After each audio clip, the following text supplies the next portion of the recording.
안녕하십니까. 요즘에 유튜브를 하면서 몽상크 스님 법문도 이렇게 올려드리고 하다 보니까 또 제 유튜브를 보고 혼자 공부하시던 그런 신심 있는 불자님들, 특히 거사님들이 신심이 많이 난다고 이렇게 댓글도 올려주고 이래서 저도 신심도 새삼스럽게 나고 또 보람도 느낍니다. 그래 자꾸만 불보살님의 가피에 대한 이야기도 하고 또 제 모토가 어른 말을 잘 들으면 자다가도 떡을 얻어먹는다. 이게 제 지론입니다.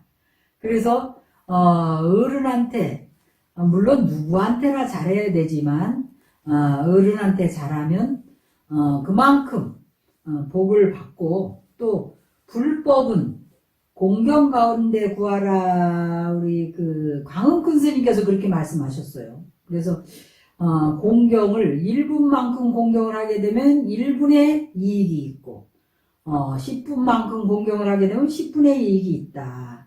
그래서 불법은 공경 가운데 구해야 한다 이런 말이 있는데 또 제가 이제 대만에 있을 때 석사학위를 공부하면서 중국 불교사의 조사 스님들, 이제 조사 반열의 어르신들 보면, 조사 스님들 보면 전부, 스승님을 10년 이상, 15년 이상, 그렇게 시공을 하신 분들이 다 조사 반열에 오르셨더라고요.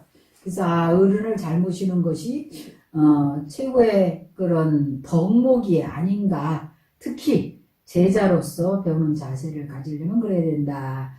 그런데 또 제가 대만에 있을 때 몽창큰 스님을 직접 친견해서 2달간 그분한테 몽창큰 스님한테 점찰 참법을 받을 수 있었다는 것이 지금 이제 큰 스님께서 103살에 입적하시고 나서 그분의 유튜브를 보고 좋은 법문들을 번역하다 보니까 이게 엄청난 행운이었었구나.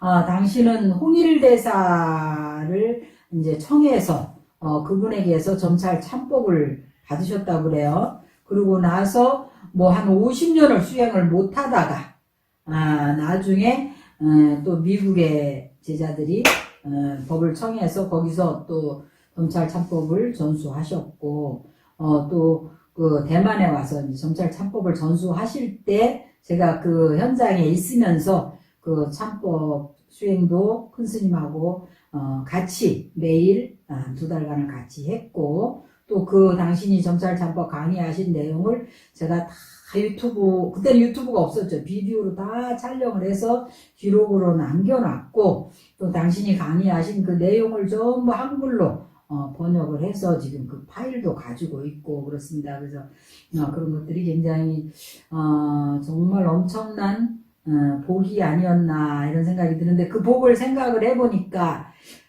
그게 제가 지장보살님 기도를 잘 해가지고 그 가피로 몽창큰 스님도 친견하게 되고 몽창큰 스님 모시고 점찰 참법 수행도 하게 되고 그런 가피였구나 하는 생각이 들고 지금도 우리가 이제 유튜브는 저는 사실 이렇게 할 생각을 못했어요. 남한테 그렇게 자신을 다 있는 대로 노출을 시킨다는 것이 왠지 모르게 정말 이거는 큰 용기가 필요하고 어떤 선천적인 재능과 이런 탤런트나 이런 지식적인 그런 깊이, 수행력, 이 모든 것이 학덕이나 이런 것이 다 필요한다고 생각이 들기 때문에 제가 그런 부분에서는 많이 부족하고 또 제가 업적으로도 사람들한테 칭찬을 듣기보다는 오히려 안티가 더 많은 사람이라서 그게 굉장히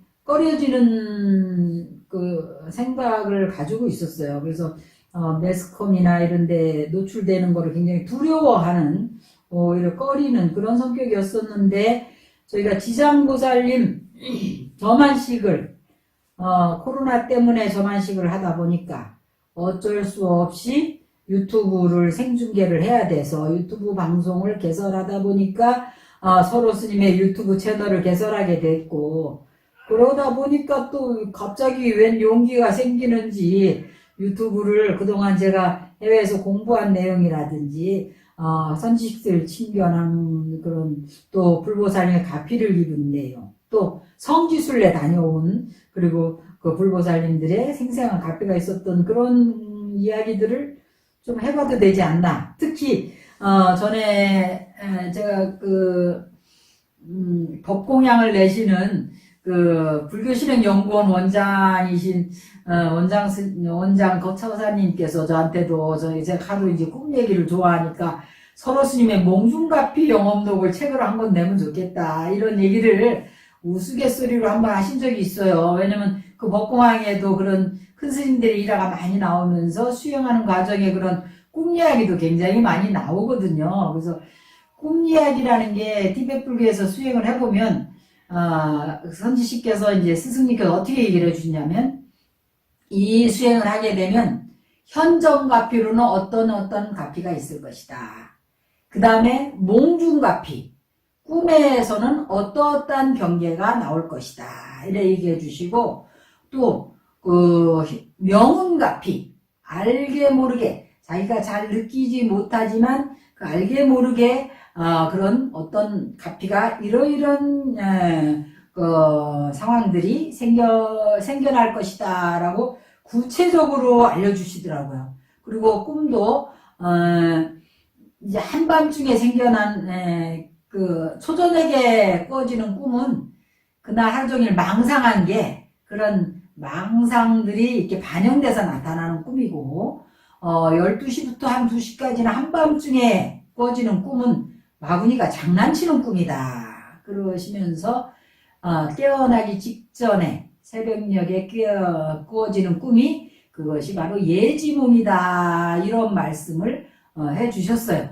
그런데 유난히 저도 어렸을 때도 지금 저희 여기 법등사에도 이제 동창들이 많이 옵니다. 왜냐면 제가 학교 다닐 때 원래 뭐 좀 카리스마도 있고 뭐 그때는 또 사춘기이기도 한데 그래갖고 선생님들한테 반항을 하면서도 우리 클래스메이트들 동학들한테는 뭐 열일을 제쳐놓고 다 제가 이렇게 케어를 하고 막 도와주고 막 선생님한테 말 못하는 거 제가 총대 다 메고 이래가지고 그래가지고 제가 여기 법등사에서 저를 한다니까 뭐 동창들이 얼마나 많이 오는지 그래갖고 뭐 어디 성지순례 갈 때는 거의 동창회 수준으로 막 동창들이 같이 가고 이래 해서 그때 이제 오지랖이 넓고 아는 사람한테 잘한 게 그래 도움이 되는구나 했는데 동창들이 가끔 와갖고 하는 소리가 그래요. 스님은 우리 중고등학교 다닐 때도 이렇게 얘기하는 게 좀 틀렸다는 거예요. 다른 사람들하고.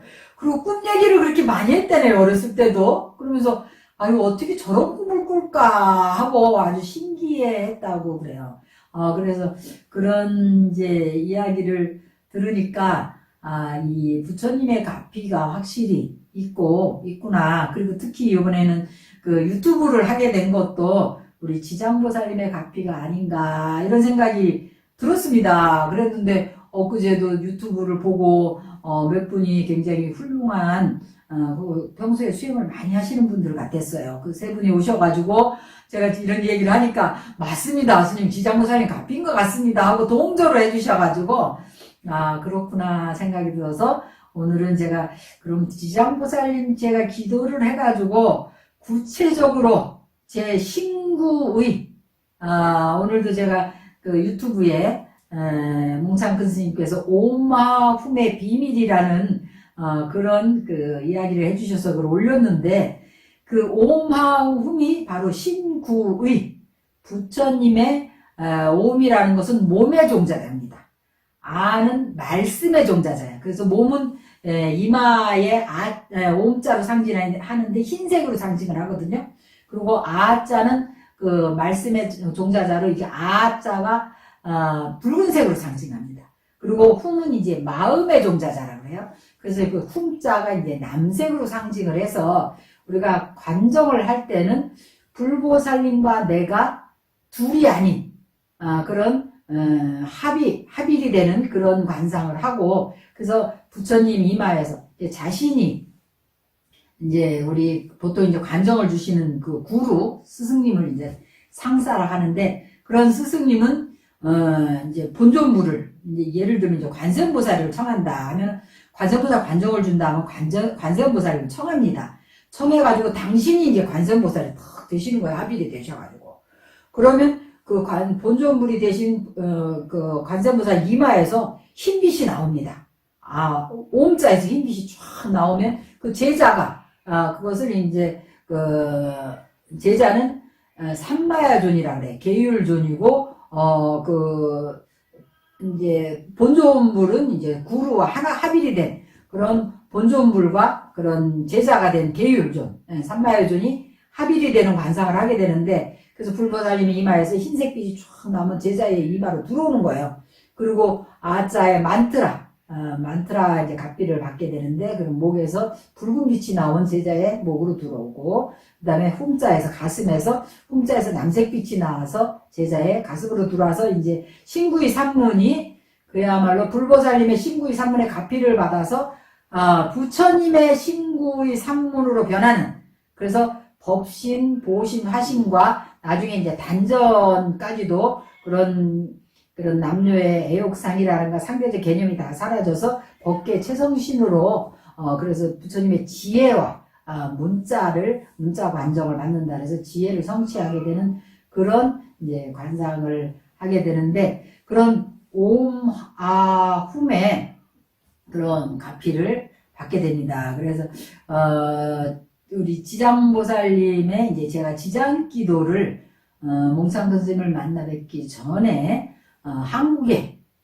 저희 은사스님이신 모짜엄짜 큰 스님께서 이제 한국으로 와서 강당에서 공부를 하고 학인들을 이제 가르치는 그런 강사가 되는 그런 준비를 좀 해야 되겠다라고 말씀하셔가지고 그러려면 가장 중요한 게 신구의 산문의 업장을 좀 녹여야 되겠다. 그러면 업장을 녹이려면 부처님의 그런 가피가 필요한데 어느 불보살님이 가장 업장을 녹이는데 제일 효과적인 기도일까 하고 생각을 하다가 지장기도를 시작을 했습니다. 그래 그 지장기도를 구체적으로 한 이야기는 다음 파트에서 하기로 하고, 제가 유튜브를 해보니까 너무 길으면 잘 안 보게 되더라고요. 그래서 지금 한 10분 된 것 같으니까 다음에 지장기도 한 구체적인 이야기를 해드리겠습니다.